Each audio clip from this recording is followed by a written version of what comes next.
Hey, PSPP, il s'est mis dans le pétrin cette semaine, là. Ah, aussi, il faut que je vous dise, votre panier d'épicerie va vous coûter plus cher. Écrivez-moi dans les commentaires combien de nouvelles vous connaissiez cette semaine, pas tant parce que ça m'intéresse, mais c'est un petit peu pour booster ma vidéo dans l'algorithme en toute transparence. Bon, il a dit quoi, Paul Saint-Pierre Plamondon, OK? Ben, faut dire d'abord que Mark Miller a été nommé comme étant le nouveau ministre de la Culture au pays et PSPP est pas très content de ça. François Legault non plus, d'ailleurs. Mais le milieu de la culture au Québec a dit, ben, bravo, Mark Miller, pour votre nomination. On a hâte de collaborer. Puis là, PSPP, il a dit, c'est une honte que vous accueillez positivement Mark Miller. Le milieu culturel est comme, ben, voyons que tu nous dis que c'est une honte, on a le droit un peu de réagir comme on veut dans la vie. Et PSPP, là-dedans, est loin de se rétracter. En fait, il en ajoute parce qu'il a décidé de fesser sur Radio-Canada parce qu'il est pas très content de son entrevue avec Patrice, que je vous invite à aller écouter pour mieux comprendre l'étendue de ses propos cette semaine. Tout ça pour dire que ça a secoué quand même un peu le milieu culturel, puis depuis ce temps-là, PSPP patine un peu.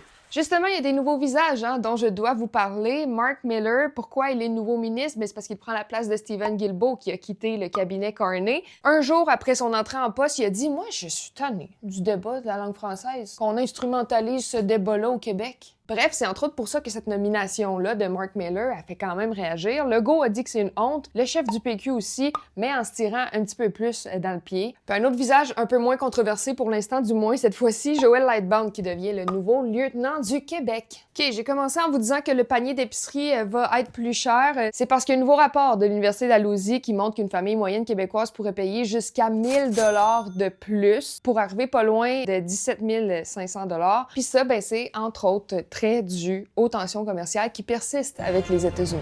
Il y a du nouveau dans le dossier Marois et Pablo. Mardi, le chef du PLQ a finalement décidé d'expulser Marois Risky du caucus libéral. Il a aussi expulsé une autre de ses députés. Et là, c'est l'unité permanente d'anticorruption qui est dans le dossier. Les résultats de tout ça, en ce moment, ben les libéraux perdent des points dans les intentions de vote. J'espère que vous partez pas dans le sud pendant le temps des fêtes ou j'espère que c'est pas avec Air Transat, en fait, parce que c'est quand même assez ambigu. Est-ce qu'il y aura grève ou non? Ben, ils ont un mandat puis ils peuvent partir en grève à partir du 10 décembre prochain. Les pilotes veulent de meilleures conditions de travail, alors à voir s'ils vont s'entendre avant le 10 décembre, jour où ils pourraient déclencher une grève.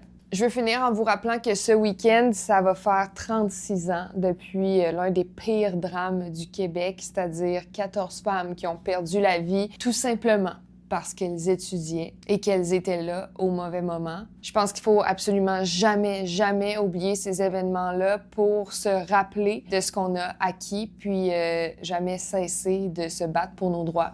Je vais sans cesse faire la promotion de ceci sur ma plateforme. Bon week-end tout le monde!